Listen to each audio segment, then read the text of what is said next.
As I got older and my mother got older, she was like, oh, take the sewing machine, I'm not gonna use it anymore. When she gave me the sewing machine, then it just took off. I just started sewing. That's what I love to do. I do it just for fun. Anytime I get an idea, if I'm able to do it, I put it in fabric. In 2012, I believe it was, my driver's license expired. My car broke down, so I'll just take the bus. It wasn't no big deal. And when I did finally get a chance to go to the DMV to renew my license, they wouldn't take my birth certificate. My birth certificate had a different last name on it. I never had an issue with it before. I had all these other forms of identification that showed up, social security card, immunization cards, like, high school diploma, all that kind of stuff. But they wouldn't take it. And I was like, okay, I'll try to figure out what I'm going to do. At this point, I was still working. And then in 2014, I got laid off. So I can't find a job now because I don't have valid ID.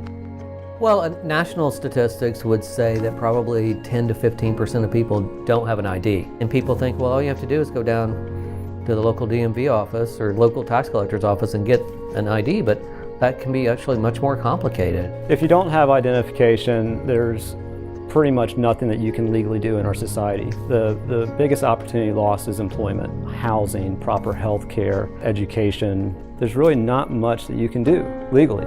And so it forces people to potentially have to do things that aren't illegal because they're stuck in a corner. Although my ID expired, I didn't expire. So I was close to being homeless at this point. It was frustrating, not being able to work. I can't do anything really, to prove who I am. I can tell you who I am, but they want you to prove it. And if you don't have valid ID, what do you do? It just ends up looking like a catch-22. They say, you need your birth certificate to get an ID. And then you go home and maybe you go online if you're capable of doing that. Not all our clients are. And you find out that you can't get your birth certificate without an ID. So how do you solve that? You're stuck. Where do you go? A lot of our clients have obstacles that they would never be able to overcome by themselves. It cost $400 just to file for a name change. And unemployed, I don't have $400 to give to a lawyer or whatever, so I had to find a way. And I got some assistance from a place that helps pay the rent and all that. And she casually mentioned to me, "Oh, you should go to IDignity." I think we're lucky to have an organization like IDignity in this community, because I don't think I would even have been as aware of the problem had it not been for IDignity.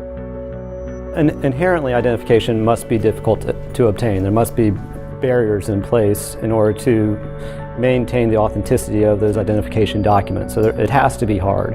The problem is a significant segment of our population can't get over those barriers on their own. And so there needs to be an organization that assists them to get over those barriers, because we can't really lower the barriers, or else there's really no need for identification. So far in Orlando, we've been doing this for 8 years, and we've served almost 17,000 individual people.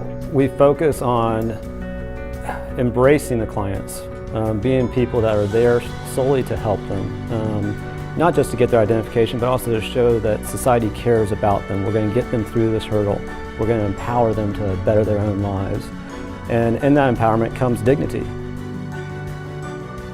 IDignity was there and they helped me. And it was great because I don't know how else I was going to do this. The situation I was in, I didn't know how I was going to get out.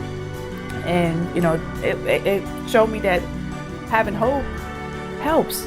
They're going to help you, So and I was hoping that I could get help, and I did.